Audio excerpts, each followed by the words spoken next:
In 2017, Jamie Vardy was rumoured to have attracted interest from Atletico Madrid.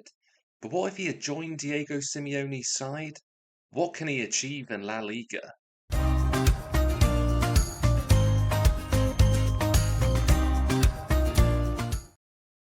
We've gone back nearly 1 decade. Whilst Vardy got his hands on a Premier League winners' medal last season, Atletico would finish third in the standings, 3 points behind eventual winners Barcelona. For the foreseeable future, they will have a prime Vardy in their ranks. Aged 29, he still possesses that elite pace and finishing, not to mention his overall work rate being exceptional too, and will surely fit in well with Simeone's system. Last year in the Premier League, he'd scored 24 goals, only missing out on the Golden Boot to Harry Kane by a single one. And with his new club too, he'll be lining up alongside players of exceptional quality. The Uruguayan defender, Diego Godin, would spend 9 years with Atletico, along the way winning 8 trophies, including 2 Europa Leagues. To a man whose career is really just beginning, Saul, after making his debut in 2012, he's still technically contracted to the club, but has spent time recently on loan with Chelsea and Sevilla. And finally, a player who will be looking to build a formidable understanding with their new signing, Antoine Griezmann. Recently, he renewed his contract at the club until 2027 and will hope to extend his record of the most appearances in La Liga history for a non-Spanish player. From the outset, Atleti will be deploying a 4-4-2 formation. With quality all over the field, this is a squad which really should be competing for the title. Let's move through and see what happens. After a few substitute appearances to open the season with his new side, Vardy would get his first start on the road in Alaves. Today they're going to be lining up against Marcus Llorente. In 2019, they would pay their cross-city rivals Real Madrid €40 million to bring him to the Metropolitano. His new strike partnership would pay dividends immediately. Griezmann plays him in before a nice finish for his second goal with his new club. A goal and an assist would ensure all 3 points as they continued their winning streak to start the season. And that promising start to the season would continue. Hosting Barcelona, Vardy would provide an assist as his side extended their lead to 2. Luis Suarez's late goal gave the visitors hope, but it would prove to be nothing more than a consolation in a 2-1 defeat. Approaching the midway stage, Atleti are sitting comfortably top, 6 points ahead of their fierce rivals. As the joint top goal scorers in the division and having the meanest defence, there's a lot to be optimistic about. Let's briefly move away from La Liga though, and see how Vardy performed in Europe, where he has been impactful too. In the Champions League, he's got 4 goals and 1 assist in the group stage.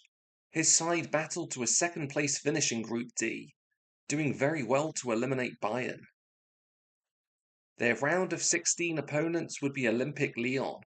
The first leg would end in a disastrous 2-1 defeat, meaning they needed a big performance in France. Lining up for the hosts is a 23-year-old Nabil Fekir.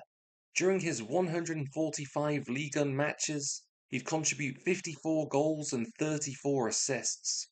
Not a bad return at all. First major opportunity of the game would fall to the Englishman. Shortly after, Fekir would re-extend their lead. With less than 30 minutes remaining, Jesus Navas ensured that this would be the end of the road for Atleti in the Champions League. Following their premature elimination, Vardy would focus his efforts on winning a La Liga title. With just a few games remaining, his side would face Real in a top-of-the-table clash. With such a narrow margin separating the sides at the top, this game would have huge implications in the title race. Vardy gets in behind Ramos and scores the equaliser. But with just 5 minutes remaining, there would be heartache. Morata puts a perfect ball through, and the finish is excellent. 3-2 Real Madrid. And just how costly that goal was is evident here. Despite winning their final two matches of the season, they couldn't depose Real from the center of the table. Although that was disappointing, Vardy's first season in Spain has been impressive. 35 goals and assists in 42 appearances was a good return. And with the new season about to begin, there have been plenty of arrivals and departures. Vasalco and Luciano Vieto have left the club for big money. In come Andrea Conti and Luke de Jong. In reality, the latter would play 90 games in La Liga, scoring 16 times. They're going to need a bit of a better return this time around. After easing through their Champions League group again, they would face English giants Manchester City in the round of 16. A typical Vardy finish, on the ball over the top. His partnership with Griezmann continued to flourish, as he added his second of the game. But once again they would be eliminated, 4-3 on aggregate. And it wasn't just in Europe where the goals were flying in. Between February and March, the Englishman would score 13 goals, including a brace against Valencia. But despite possessing the most potent attack in the league, the side had some defensive vulnerabilities. Luis Suarez's hat-trick ensured defeat. But once again, it would be Real Madrid who secured the title. Atleti would finish in fourth with 75 points. Whilst the team performance was a little disappointing, the same can't be said about Vardy himself. He would win the league's Golden Boot, scoring 33 times, as well as adding 10 assists. With the summer transfer window upon us again, Atletico were busy in the market. In a strange turn of events, they'd sell 100 million worth of talent, whilst only bringing in a few new faces. Lucas Moura was their biggest outlay, joining from PSG for a fee of up to $20 million. After their fourth place finish in the standings last year, Atleti had to play a qualification round to make the UCL proper. Another brace for the English forward, with a perfectly timed run-in behind, as his side secured a 7-1 aggregate victory. Again, they would comfortably move into the UCL round of 16, having topped a group against Porto, Olympiacos and Besiktas. And next up it would be more Dutch opposition, as Ajax made the trip to the Metropolitano. The first leg would finish 0-0, as nothing could separate the sides. One reason for that lack of goals was the form of Andre Onana. He would make 7 saves in the first leg as he kept the clean sheet. Actually, the game would come to life in the second leg's extra time.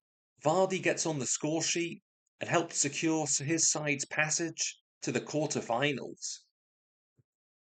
Revenge would be enacted on Lyon in that very round, with a 3-2 aggregate victory.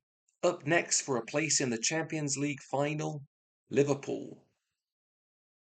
First leg again finishing 0-0, it was all to play for at Anfield. Diego Simeone's side would leave way too much space on the wing, as Liverpool opened the scoring inside 5 minutes. Daniel Sturridge would complete his hat-trick from an almost identical position 60 minutes later, as the Merseyside club cruised to a 6-1 victory. And that disappointment would continue with their league form. Having sold so much at the start of the campaign, they did spend big in January, bringing in the likes of Recio, Martin Montoya and Tony Lato, but the slow start to the season really derailed them. His next and final season in Atleti colours would again end in disappointment, with a 4th place finish. He'd be largely limited in minutes due to injuries and the arrival of Roberto Firmino. In fact, he'd appeared just 10 times all season, but still registered an impressive return. In his 4 full seasons in the Spanish capital, Jamie Vardy would play 136 games, score 94 goals and add 34 assists. Whilst he failed to get his hands on any more silverware, He would win the European Golden Shoe in 2018. But now, with his time in Spain over, Vardy as a player's career has come to an end. As he moves into the managerial dugout, who knows what else lies in store for this enigmatic forward?